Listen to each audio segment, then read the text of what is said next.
در این ویدیو نماینده ریاست پلیس مسکو از قول رهبر خود ویکتور پاوکوف میگوید که ریاست میخواهد نه تنها منطقه را پاککاری کند بلکه قانونهای نوی را پیشنهاد نماید که احوال مهاجران را بدتر خواهد کرد.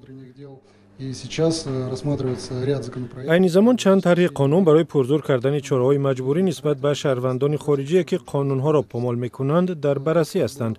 طور ذکر شد به گفته رئیس مقصد اساسی سفید کردن ولایت مسکو از خارجیان سیاه‌سر است. همین وظیفه اساسی پلیس است که در نیم سال آینده باید انجام دهد. در این نشست الک باسوف معاون رئیس ناحیه دلگاپرودنی درباره فعالیت دسته‌های اختیاریان میگوید که از سابقه‌داران جنگ اوکراین تشکیل یافتند.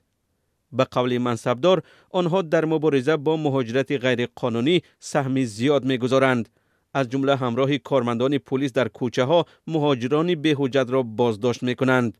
به قول باسوف سربازان سابق تاکنون 450 مهاجر را دستگیر کرده به اداره های پلیس بردند.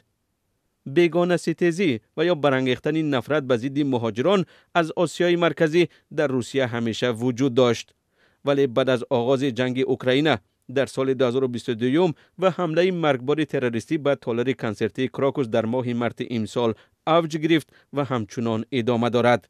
هدف این کار به گفته حامیان حقوق به سمت دیگر کشیدن افکار عموم از جنگ روسیه در اوکراین است.